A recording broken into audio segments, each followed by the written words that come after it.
J'ai visité toutes les arcades de la ville de Québec en une journée! Puis je vais vous montrer comment ça s'est passé. Qu'est-ce que je compte comme une arcade? Il faut que ce soit un jeu vidéo sur une machine dédiée à un endroit où est-ce que je peux aller sans réservation. Fait qu'une pinball, c'est pas une arcade. Une machine à toto, c'est pas une arcade. Une machine à sous, c'est pas une arcade. Smash Bros Melee sur un GameCube, c'est pas une arcade. Puis une arcade one-up dans le Airbnb de ton beau-frère, ben je compte pas ça non plus. J'ai trouvé une vingtaine de places où aller, en passant par des salles d'arcade, des cinémas, puis en allant à une couple de places surprises. Puis comme les arcades, c'est bien plus le fun à 2 joueurs, ben j'ai ramassé mon frère Guillaume qui va m'accompagner tout le long de la journée. Salut! Allez, c'est parti! On commence notre aventure au centre de divertissement familial Récréophone situé sur Jules Verne à l'Ancienne-Lorette. Puis on a déjà des problèmes. Bon, ça part bien. On peut... c'est une affaire d'enfant. Oh non! Hop! Fait que... Oh non! Oh non! C'était timé, ça! Fait que, ben, ça, c'est première place d'arcade, on a juste pas eu le droit, là. Il aurait fallu qu'on apporte nos enfants, là, qu'on ait le droit, mais en même temps, on peut pas traîner nos enfants toute la journée. Yo, c'est Maxime au montage. En fait, avant de faire le rallye, j'avais checké sur le site du Récréophone puis j'avais pas trouvé la règle qui disait qu'on pouvait pas y aller juste entre adultes.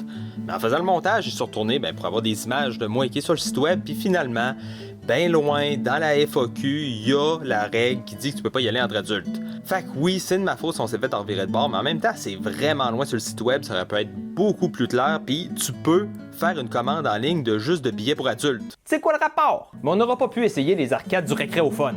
Prochaine fois, je vais apporter ma fille, hein? Puis le pire, c'est qu'on n'a même pas encore touché une seule machine d'arcade, puis on a déjà 2 fails. À la base, on était supposé commencer notre rallye à l'arcade MSA à Sainte-Anne-de-Beaupré, où est-ce que Guillaume habite. Il habite pas dans l'arcade, mais il habite à Sainte-Anne-de-Beaupré. Mais entre le moment qu'on a planifié le rallye puis le moment où est-ce qu'on a exécuté le rallye, l'arcade a fermé définitivement. Game over! Mais bref, assez parlé de ce qu'on n'a pas joué. On part vers le 2e centre d'amusement de l'Ancienne-Lorette, situé juste 600 mètres plus loin, le Carry Factory. Mais avec l'expérience qu'on vient de vivre, j'étais un peu stressé qu'on va se faire revirer de bord une 2e fois de suite. On arrive là-bas, on explique notre concept au gars que je pense être le propriétaire. Je m'excuse, man, j'ai oublié de prendre ton nom. Il nous a laissé rentrer gratuitement pour la vidéo vu qu'on a juste à être là 5-10 minutes. Bien, les machines n'étaient même pas encore ouvertes. Il était ouvrir les breakers pour nous mettre de l'ambiance, puis ouvrir les machines. Un Christy de bon Jack.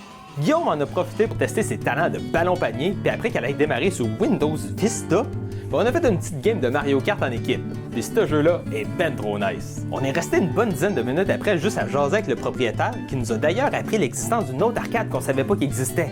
On y va tantôt. C'était la première fois que j'allais au Carry Factory, puis c'était vraiment cool. Les machines étaient pratiquement toutes en état de marche, puis il y avait un paquet de jeux solides là, comme Mario Kart, Monkey Ball, Halo, Need for Speed, puis j'en passe un paquet là. C'était une arcade magnifique. Je peux pas vous le recommander assez, c'est sûr que j'y retourne prochainement. Méchante belle découverte. Mais pour l'instant, on quitte le Carry Factory avec une nouvelle bouffée d'excitation et de confiance en se dirigeant, encore une fois, juste à côté à l'Ancienne-Lorette vers...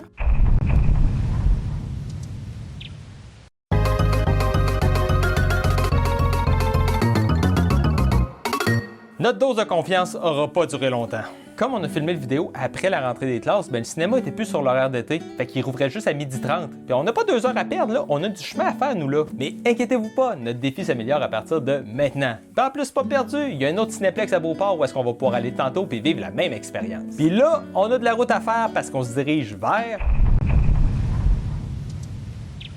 Techniquement situé à Saint-Gabriel-de-Valcartier, le village vacances Valcartier et le bar à parc sont quand même des activités intégrantes de la ville de Québec. Puis la demi-heure de route qu'on a faite pour se rendre là en a valu la peine. C'est beau, c'est grand, c'est propre, puis on a l'arcade à nous tout seuls.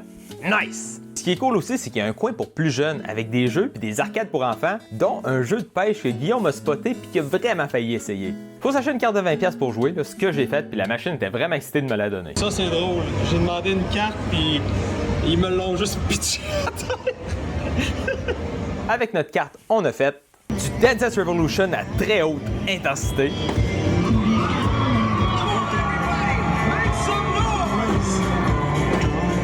Je faisais dessus, man, ça a fait boum! Une game de Minecraft Dungeons. Puis si vous savez pas c'est quoi, ben c'est un beat'em up de Minecraft, puis c'était vraiment cool. I'm dead.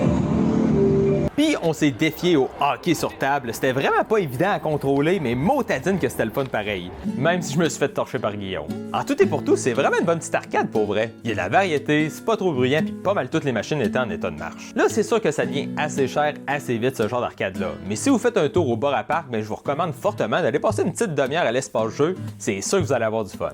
Mais là, il est midi, on a faim, puis j'ai exactement le spot qu'il nous faut. Là, vous m'excuserez mon manque de footage, j'ai filmé à l'envers. Fait que j'ai du footage noir dans ma poche, puis j'ai pas d'image de nos poutines. Penses-tu qu'il accepte des cartes Minecraft? À part ces photos-là. Living the Poutine dream. Poutine dream is the best thing that ever been. On est dîné au Flashbourg, qui est probablement le meilleur casse-croûte de Charlebourg. Les gens sont fins puis sont drôles, l'ambiance est cool, la poutine est délicieuse, puis il y a une arcade dans la salle à manger. Fait qu'après avoir mangé nos grosses poutines, certes un peu chères mais amplement copieuses, on s'est dirigé vers l'arcade de Simpsons The Arcade Game pour en faire une petite partie. Guillaume! On se garde de faire deux bonhommes en même temps. Ouh! Ah, c'est oui. Puis quoi dire de plus? Bonne bouffe, bon jeu, allez faire un tour au Flashbourg, vous serez pas déçus.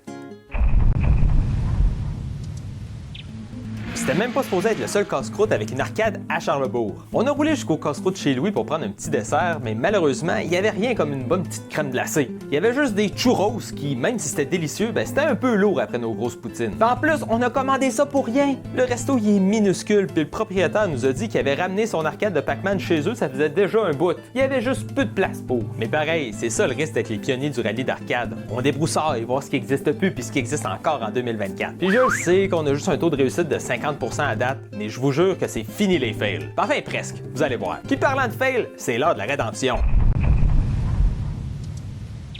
On arrive au Cinéplex Odéon-Beauport, puis c'est ouvert. En rentrant, on explique à madame qu'on veut pas acheter de billets. On veut juste aller jouer à l'arcade une dizaine de minutes puis repartir. Au début, elle voulait pas, là. Tu sais, on aurait pu facilement s'infiltrer puis aller voir un film une fois qu'on avait passé à la gate. Au final, elle décide de nous faire confiance, puis on a pu aller jouer sans avoir à acheter des billets d'un film qu'on allait même pas aller voir. Puis encore une fois, faut se prendre une carte d'une vingtaine de piastres pour aller jouer aux arcades. Puis on en a fait des machines. À cette arcade-là, on a joué à Lane Master. Ça fait plusieurs fois que je la vois celle-là, puis c'est enfin ma chance de l'essayer. C'était super le fun. Tu joues 3 carreaux de bowling en lançant physiquement une boule de quilles dans l'arcade. Ça analyse ta vitesse puis le spin de ta boule pour simuler un lancer dans l'allée. Puis j'ai clenché Guillaume 136 à 127. Let's go! Guillaume a après ça joué au jeu de pêche de pirate qu'il avait spoté au bar à parc. Puis c'était archi pas le fun. Mais je pense qu'on n'avait pas la bonne stratégie non plus. Je pense que la stratégie, c'est de jouer vite pour clairer les petits poissons au top pour après ça pogner les gros poissons au fond. Parce que sinon, il n'y avait jamais d'ouverture pour gagner. C'était pas le fun. On a clairement perdu notre 2 piastres là-dessus. Ça, faut que tu claires les 1 dans le fond. Tu savais pas comment jouer. On a fait de la Space Invaders avec des canons. Ça, c'était malade. On a éclaté des noix de coco pour exactement Un ticket. Puis finalement, on a essayé le Pong où est-ce que tu contrôles genre physiquement des bouts de bois avec des aimants, on dirait. Ça avait vraiment l'air d'être une bonne twist au Pong classique. Mais sérieux, il n'y a aucun effet sonore, il n'y a pas de musique, puis l'ordi, il est ben trop fort. Parce qu'au début, on voulait jouer contre, mais on n'a pas réussi à trouver comment ça marchait. Fait que finalement, Guillaume il a joué contre l'ordinateur qui contrôlait l'autre bâton. Fait que c'était somehow moins le fun que le Pong original qui est sorti dans les années 70. Comment tu réussis ça? Faut le faire! Mais bon, on est retourné voir la madame pour la remercier, puis elle était super contente qu'on n'ait pas abusé de sa gentillesse. Donc, l'arcade du Cinéplex, c'était un bon petit passe-temps avec des bons jeux, puis des moins bons jeux. Qui coûtaient quand même un peu trop cher. Un peu comme tout au cinéma, am I right? Mais là, c'est le temps d'être weird un peu. On se dirige à Limoilou chez Dédé, c'est une boutique de jeux vidéo usagés qui n'a pas rafraîchi ou changé sa déco depuis sa création début 2000. Là, de quoi son mur avait l'air en 2007 ou 2009, là, si on veut une photo de meilleure qualité, puis là, voilà en 2024. Êtes-vous correct, les boys? Surtout Pikachu, là. Achevez-le quelqu'un! Pauvre petit gars! Puis, je vais vous le dire tout de suite, je suis personnellement pas un grand fan de cette place-là, parce qu'il y a 12 ans, il m'a menti une fois. J'suis un peu rancunier. Faites-moi pas chier. Je demande le prix d'un t-shirt pour un cadeau de Noël, il me dit 35$. Je continue de fouiller un peu, finalement je trouve l'étiquette, c'était écrit 25$. Hey! En tout cas, là, je suis pas là pour écœurer la boutique, là. Vous voyez bien que c'est sûrement moi le problème. On y a été, il y avait un paquet de cossins, des figurines, des jeux, là. Vraiment, là, si vous voulez du stock, il y en a là-bas. Mais pour le rallye, qu'est-ce qu'on fait là? Ben, je me souviens que quand j'étais au cégep, j'y avais été une fois puis j'avais joué à Punch-Out sur l'arcade. Ben là, on est ici pour voir si c'est encore possible de le faire 12 ans plus tard. Puis, non, pas de chance. Il y avait une couple d'arcade dans le sous-sol, mais il n'y en avait aucune de branchée puis de fonctionnelle quand il y a été. Mais ça, c'est notre dernier fait de la journée. Après avoir eu une moyenne de 500 jusqu'à date, toutes les autres places qu'on va faire, il va y avoir des arcades jouables. Je vous le promets. Puis avant qu'on passe au prochain stop, justement, en sortant de la boutique, on a eu une interaction assez bizarre avec le commerçant. On est rentré, on a fait le tour, on n'a pas trouvé d'arcade, on est reparti. Puis là, Dédé, qui est en train de jaser avec d'autres clients, a couru dehors, venu nous voir. Hey là, pourquoi est-ce que vous en allez? Rien qui vous intéressait, je vais vous faire un spécial. C'est comme ça, on veut juste partir là. On a fait le tour, on checkait les arcades. Ah oui, ils vont être branchés bientôt, là, on fait des rénovations. C'est comme, OK. Bon, vas-tu voir s'il l'a fait? Eh bien, comme vous pouvez voir, il n'y en a pas branché d'arcade. Même, il y en a moins qu'il y en avait dans son sous-sol. Par contre, il y a une salle qui est en train de se construire dans le fond. Peut-être qu'il est en train de construire une arcade, on le sait pas. Peut-être un bon jour. Bon, La Planque, c'est mon magasin gaming préféré à Québec. Puis y a rien de sponsorisé, là. C'est legit une place super cool. Puis je me souviens d'avoir déjà joué à une arcade là-bas. Je pense que c'était Killer Instinct. En tout cas, c'était une arcade de jeux de combat. Mais crime, pas de chance, pas d'arcade ici non plus. Enfin, presque. Découragé de baisser notre moyenne en bas de 500 après 5 heures de rallye, j'ai refait le tour du magasin, puis je suis tombé là-dessus. Une petite arcade de Frogger en LCD de la marque Excalibur de 1981. C'était vraiment difficile de filmer le gameplay, mais vous comprenez le principe de Frogger, j'imagine. C'est juste que là, au lieu d'être des pixels, c'est des petites images de couleurs qui allument puis qui ferment. Puis il faut réussir à traverser le chemin pour amener sa grenouille de l'autre bord de la rivière. C'était bien correct comme petit jeu, là. Je suis juste vraiment content d'avoir pu trouver une arcade à La Planque. Mais là, c'est le temps d'aller visiter l'endroit le plus dispendieux, puis le moins le fun de la journée. Là, vous êtes peut-être confus parce qu'il n'y a pas d'exposition de jeux vidéo en ce moment au Musée de la Civilisation. Fait qu'il serait où les arcades? Ben 60 pièces de dépensés plus tard, on se dirige vers l'exposition de la lutte au Québec qui, soit dit en passant, est fucking cool. Mais pour notre défi d'aujourd'hui, on se dirige vers le milieu de l'exposition où est-ce qu'ils ont fabriqué puis installé 6 machines d'arcade de jeux de lutte. Puis oh boy, c'était rough. La première qu'on a jouée, c'était de Main Event par Konami qu'on savait juste pas si les boutons marchaient. Il y avait rien qui avait l'air de se passer quand on pesait dessus. Puis en plus, c'était un paquet de faux lutteurs. Pas très hot. Fait qu'après, on a essayé WWF Superstars. Celle-là avait pas de son. En plus, on a pas une machine qui a pas de son. Pas chanceux, les affaires. Mais au moins, les pitons avaient l'air de faire de quoi, puis avec la barre de vie en haut, c'était assez simple à comprendre. C'est juste que c'était pas si le fun que ça. C'était correct pour jouer 5 minutes. Mettons. Puis après ça, à l'autre bout du même côté, il y avait Matmania, qui est une arcade juste à 1 joueur. Alors qu'il y a eu une suite à 2 joueurs en 86. Pourquoi ils ont choisi le premier? Mais anyway, elle marchait même pas. Peut-être qu'on va avoir plus de chance avec les autres machines de l'autre côté. Fait qu'à la place, on a été joué à WWF WrestleMania par Midway. C'est genre Mortal Kombat, mais avec des lutteurs dans un ring de lutte. Ça, c'était le fun. Ça a juste pris 4 arcades, mais on en a trouvé une pas pire. Mais ça dure pas longtemps. La 5e, c'est Capcom Slam Masters. Déjà, l'écran est trop grand pour le trou de l'arcade. Genre, on voit pas la sélection des personnages en bas. Mais c'est même pas ça le pire. Checkez!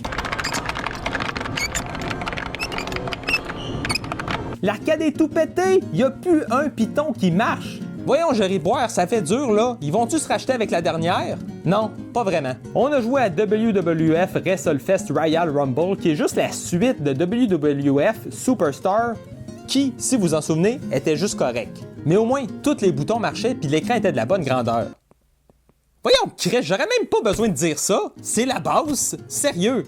Fait que pour 60$, on a eu 2 arcades brisées, une arcade qu'on comprenait rien puis qui était peut-être brisée aussi, 2 arcades vraiment moyennes puis une arcade le fun. Là, je comprends que c'est de notre faute d'avoir été au musée juste pour jouer à l'arcade. Autant que je trouve ça cool d'inclure des jeux vidéo dans les expositions, là, pour vrai, c'est vraiment une bonne idée. Mais si c'est pour être les pires jeux du genre sur des machines tout pétées qui fitent même pas dans les trous d'écran, ben aussi bien pas en mettre des arcades là, c'est assez décevant. Mais bref, ça fait 6 heures qu'on viraille partout dans la ville, on commence à avoir un petit coup de fatigue. C'est le moment parfait d'aller s'asseoir avec une petite bière, puis oui, on va aller à un endroit avec une arcade disponible. J'avais encore jamais mis les pieds au Nano Cinco situé à Limoilou et ma première impression est franchement excellente. C'est propre, c'est lumineux, puis la vibe est juste bonne. Puis comme de fait, il y a une arcade de Street Fighter 2 qui nous fait du coin de l'œil dans le coin de la pièce. Mais en un premier temps, la bière. On est sur des jeux puis de la bière. Ça en prend bien, hein? Hammer Me! Mais comme on était déjà épuisé puis que ça a l'air que je sais pas filmer, j'ai juste une shot de la bière à Guillaume. Désolé. Mais pour ma part, j'avais pris une petite bière fruitée, c'était franchement délicieux. Puis toi, Guillaume? Max, ça fait à peu près 6 mois qu'on a filmé ça. Tu penses-tu vraiment que je me rappelle de quoi ça goûtait, cette bière-là? Bien y penser. C'était bon. Puis pour revenir à notre défi, l'arcade de Street Fighter était en parfait état de marche. Tu vois, c'est pas compliqué, musée de la civilisation. D'habitude, je suis pourri en jeu de combat. Mais là, j'avais le corps de cercle qui allait au toast. Même en trichant, Guillaume n'a pas réussi à me battre. Hey, pourquoi c'est pas vous? T'es en train de tirer une boule de feu, puis c'est toi qui m'as fait la prise, pareil. Le pire, c'est que je t'avais battu pendant que tu jouais pas, man. Pendant que tu jouais pas. Ouais, ça m'étonne.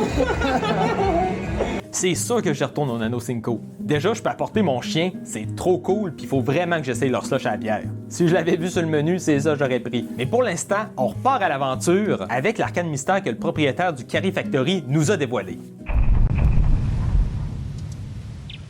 Le centre de trampoline géant eSaut a récemment introduit une section arcade qu'on peut aller visiter sans avoir à aller sauter. Mais encore une fois, il faut se procurer une petite carte, mais cette fois-ci, on a juste 15$ à mettre dessus. Puis un problème que je commence à avoir en visitant autant d'arcades en une seule journée, c'est que c'est pas mal les mêmes jeux d'une place à l'autre. On a encore un Lane Master, un esti de jeu de pêche plate ou encore un ballon panier. C'est un peu épuisant de voir la même chose un peu partout. C'est un peu comme le feeling du jour de la marmotte. Mais pas grave, c'est pas un défi pour rien, on va passer au travers. Avec notre carte, on a pu essayer de gagner au jeu des balles qui tombent, mais j'ai juste fait 47 sur 50. Se défier au piano tiles, puis Guillaume m'a écrasé solide. Mais en même temps, j'essayais de filmer, là, fait que j'ai quand même une excuse, là, j'étais pas 100% concentré. Puis finalement, on a vidé notre carte sur la machine à crochet. Puis on était ben trop intense en essayant d'attraper le canard brun. Mais encore une fois, c'était cool là. La sélection de jeux était peut-être pas aussi nice qu'au Cinéplex, mais si vous passez par le eSaut, il y a de quoi avoir du fun. Surtout avec la machine à canard. Est-ce que Guillaume a déjà été aussi heureux que ça? Moi, je pense pas. Encore une fois, vous êtes peut-être confus parce que le Exode, ben c'est pas une arcade, c'est une escape room. Oui, mais dans la salle d'attente, il y a des petites arcades où est-ce qu'on peut jouer. Il y a le 4 en ligne qui a bugué au milieu de la partie. On n'a jamais pu finir. Il y a le Snake qui se joue quand même bien. Checkez ça comment Guillaume il est fort.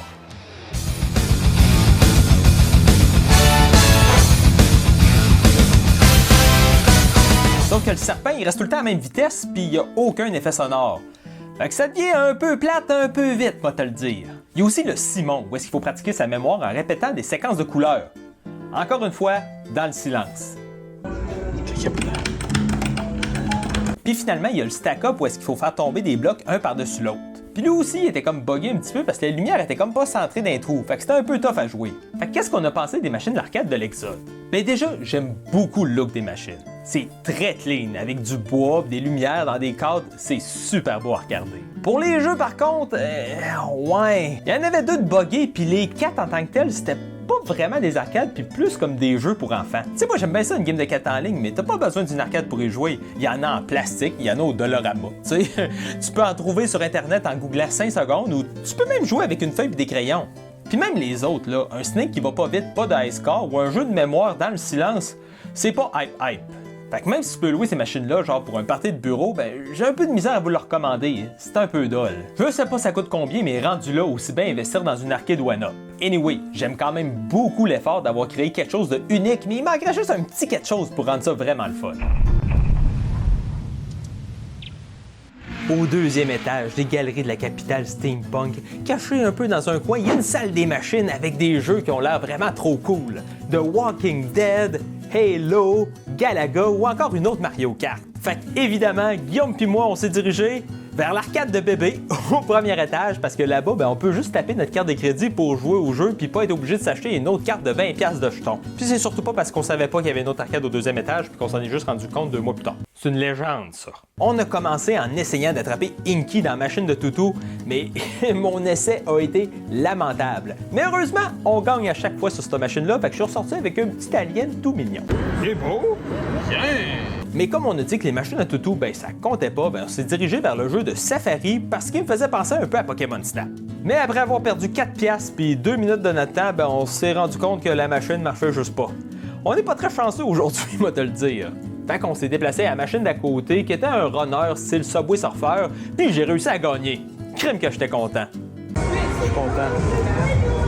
Bon, c'est sûr qu'on aurait eu bien plus de plaisir à l'arcade en haut, mais j'aimerais quand même dire que j'aime bien mieux pouvoir taper ma carte de crédit puis de juste jouer à une machine ou deux sans être obligé de m'acheter une carte de jetons. Ou est-ce que le meilleur marché c'est de dépenser genre 50$ d'une shot pour avoir le plus de jetons par dollar possible? Mais sinon, pour amuser ton enfant pour quelques minutes après un repas, c'est bien parfait comme spot. Et avant de s'en aller des galeries de la capitale, ben il y a un autre spot où est-ce qu'on peut aller gamer.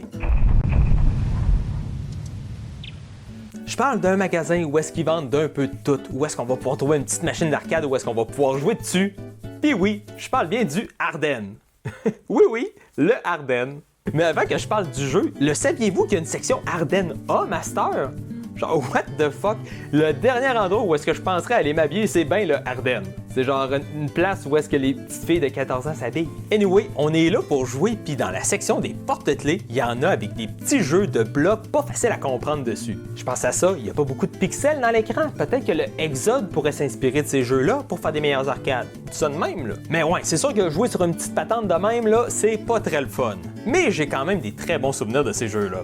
Quand j'étais jeune, il y avait des genres de gros Game Boy cheap avec exactement ces jeux-là dessus, puis ils en prêtaient au Normandais à Beauport pour les enfants. En tout cas, en 99, quand t'avais rien d'autre à faire que d'attendre après ton repas, c'était quand même le fun. Puis là, il l'avait pas aux galeries quand il y a été, mais je vous jure qu'il y a déjà une version que j'ai croisée qui était en forme d'arcade. J'en ai la preuve en photo. En tout cas, assez niaisé, il nous reste 5 places à faire, il est passé 6 heures, on commence à être à bout, puis là on s'en va à Sainte-Foy pour... J'imagine qu'on avait le droit de venir faire un tour dans le sous-sol de l'Hôtel Plaza. En tout cas, on n'a pas pris de chance. On était dans le stationnement en arrière, puis on a sneaké par la petite porte pour se rendre à la salle de jeu qui est mentionnée en petits caractères sur leur site web. Bon, vous le dire, la vibe était quand même bizarre. On était tout seul dans le sous-sol, ça sentait le chlore à cause de la piscine d'à côté, puis c'était presque le silence absolu. C'était comme le début d'un film d'horreur. Il y avait une machine à toutou, un stack-up où est-ce que je suis sûr qu'il n'y a jamais personne qui a rien gagné dessus, 2 pinballs puis une San Francisco Rush 2049. Je me suis installé dans le cockpit, j'ai allumé le son, puis je suis parti pour une petite ride dans San Francisco un bon matin de 2049. Puis sérieusement, le jeu était incroyable. Je sais pas si c'est un peu à cause que le dernier vrai bon jeu on a joué, c'était il y a 3 heures au Nano Cinco quand on a joué à Street Fighter 2, mais j'ai trippé solide. La musique était hype, les contrôles étaient bons, ça allait vite, puis il y avait même du feedback dans le volant. Franchement, si vous passez par l'Hôtel Plaza, ça vaut la peine d'aller mettre un petit 2 dans l'arcade de San Francisco Rush. Puis inquiétez-vous pas avec le coin sombre de la salle de jeu, vous allez passer du bon temps. Puis juste à quelques pas de l'Hôtel Plaza, il y a encore plus de bon temps qui se passe à l'Hôtel Québec. Cette fois-là, on est passé par la porte d'en avant et on a découvert une salle d'arcade vraiment hot. C'était pas grand là, mais c'était lumineux, c'était vibrant puis il y avait des machines super cool. Déjà, encore une Mario Kart. What the fuck, il y a 3 Mario Kart dans la ville de Québec, je suis vraiment surpris. Ou encore Pac-Man Chumpania qui a l'air super le fun et même un rapide et dangereux. Mais on a décidé de jouer au jeu d'arcade préféré à Guillaume, Hot Wheels King of the Road.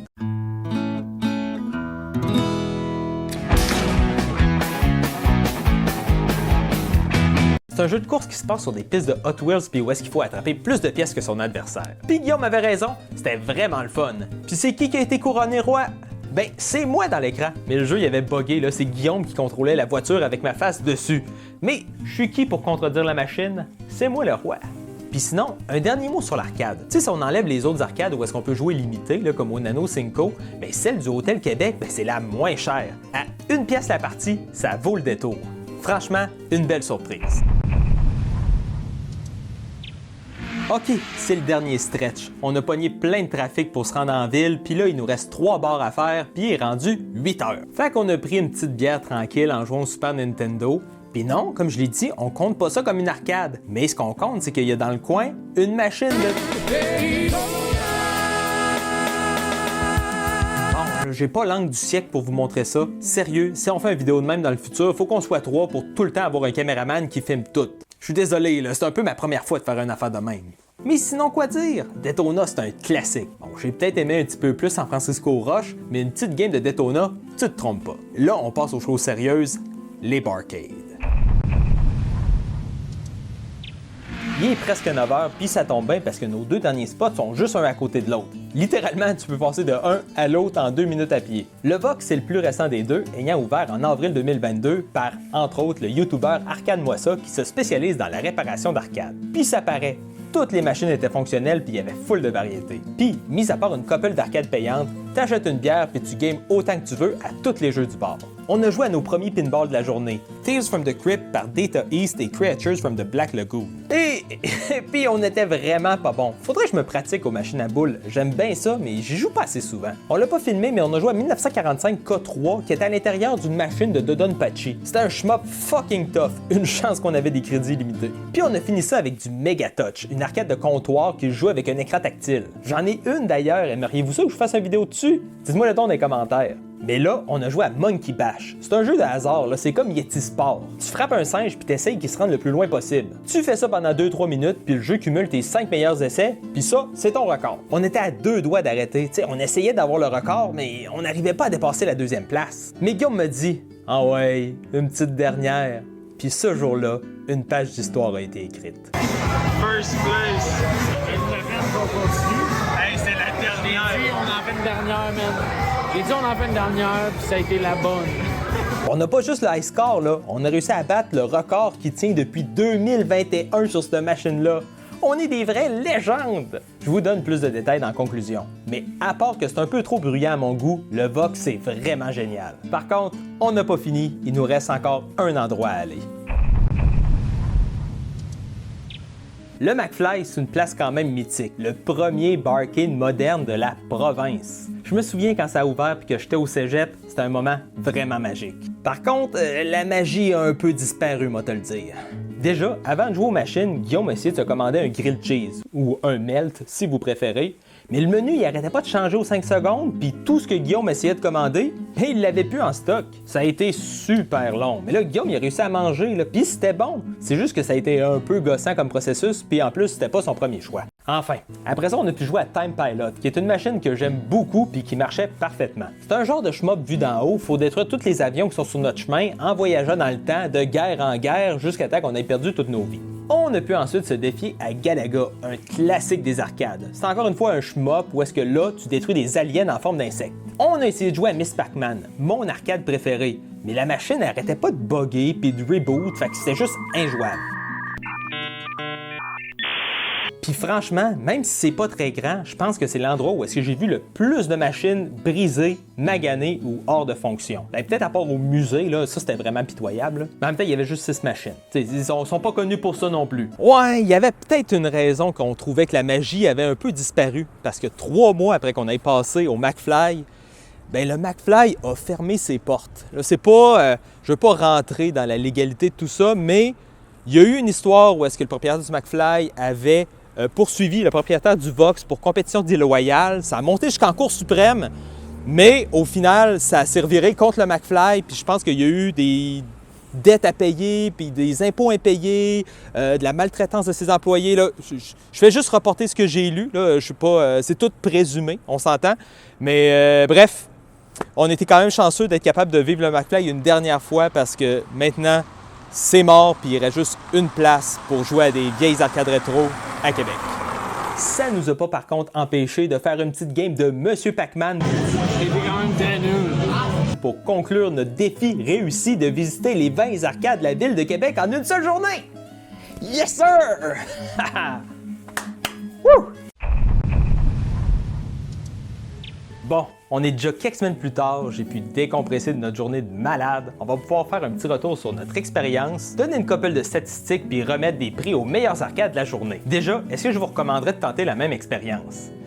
Oui, mais non, mais oui quand même. Je m'explique. Ce que je veux dire, c'est que c'était vraiment le fun. C'était cool de découvrir tous les endroits où est-ce qu'il y a des arcades à Québec, puis on a fait vraiment des belles trouvailles. Par contre, c'est vraiment une grosse journée avec beaucoup de marches puis beaucoup de routes. Soyez préparés parce que c'est vraiment épuisant comme journée, puis ça coûte quand même cher. Là, on a réussi à avoir 2 entrées gratuites dans l'eau, mais on était prêts à les payer, là, ces entrées-là. Mais même à ça, avec la bière, la bouffe, le gaz, c'est facilement une journée à 100-150$ par personne. Puis ça reste que c'est pas tous les endroits qui étaient si cool que ça, là. Il y aurait moyen de faire une journée, un rallye un peu plus focus de 5 ou 10 endroits pour avoir la même expérience sans s'épuiser. Puis peut-être un petit peu plus de fun à minute carrée. Mais si vous êtes down pour une journée un peu folle, il y a de quoi triper solide. En termes de statistiques, c'est assez débile. Dans la journée, on a roulé presque 150 km pour environ 4 heures de char. On a dépensé à peu près 300 pièces en bouffe, parking, bière puis jetons d'arcade. On a joué, ou en tout cas on a essayé de jouer, à 40 machines différentes durant la journée. On a croisé 22 arcades non fonctionnelles. Oui, je vous l'avais pas dit là, mais je les avais toutes spotées puis toutes répertoriées à tous les endroits qu'on a visités aujourd'hui. On a eu un taux de réussite de 80% avec juste un endroit qu'on s'est fait revirer de bord, un endroit qui était pas ouvert, puis 2 places qui avaient juste plus d'arcade en marche au moment où est-ce qu'on y a été. On a établi un high score imbattable, puis finalement, on a eu une journée inoubliable entre frères. Oh, c'est beau, hein? Puis pour ce qui est de mes endroits préférés, j'ai 3 prix à donner. Pour le prix de la meilleure découverte, je le remets à l'Hôtel Québec. Je suis sûr qu'à peu près personne ne sait que ça existe ce spot-là, puis pourtant, ça vaut le détour. C'est beau, c'est cosy, les machines coûtent juste une pièce. Sérieux, c'est un no-brainer. Les autres arcades à cartes, comme les galeries, le bar à parc, le cinéma ou le e-saute, ben c'est 2 pièces par partie. Oui, dans la plupart, tu peux gagner des prix avec des tickets que tu ramasses en jouant aux machines, mais sérieux, ça vaut-tu vraiment la peine de payer 2 fois plus cher pour ressortir avec une petite figurine ou un petit porte-clés que tu pourrais aller te chercher au Dollarama? Non, je pense pas. Puis pour le prix de la meilleure arcade moderne, je la donne au Carry Factory. Moi, être franc, j'ai jamais porté attention au Carry Factory juste à cause de son nom. Je pensais que c'était juste un spot pour enfants, mais non, c'est une arcade hyper legit. Puis avec une formule d'entrée qui donne accès limité aux machines, ben c'est bien plus rentable que les autres arcades à tickets. Mais surtout, la sélection des machines est excellente puis tout est en bonne condition. En plus, le propriétaire était super smart, ça paraît que son arcade lui tient à cœur. Je peux pas assez vous recommander le Carry Factory, j'ai hâte d'y retourner, moi aussi. Puis pour le prix de la meilleure arcade rétro, je le remets au Vox. Puis encore une fois, c'est une place où est-ce que c'est flagrant que le propriétaire est passionné par sa business. On s'entend que de travailler avec des machines qui ont 40 ans passés, c'est pas évident pour le maintien. Mais à chaque fois que je passe au Vox, les machines auxquelles je veux jouer sont là puis sont fonctionnelles. Puis ça aide que la place est belle puis qu'ils ont de la bonne bière. Sérieux, si la musique était moins forte, ça serait un endroit parfait. Fait que c'est ça que ça a pris pour visiter toutes les arcades de la ville de Québec en une journée. Puis déjà, depuis, j'ai découvert 2 ou 3 autres spots qui pourraient fitter dans notre définition d'arcade. Mais vous, en connaissez-vous d'autres des arcades qu'on aurait manqué? Aimeriez-vous voir une suite avec des spots à Lévis peut-être? On pourrait aller tenter la même expérience, mais à Montréal? Pourquoi pas? Dites-moi le don dans les commentaires, je suis vraiment curieux d'entendre ce que vous en avez pensé. Puis sinon, on n'oublie pas que c'était Maxime et juste Maxime. On se retrouve très bientôt avec une nouvelle vidéo sur la chaîne, puis je vous dis bisous! Bye bye!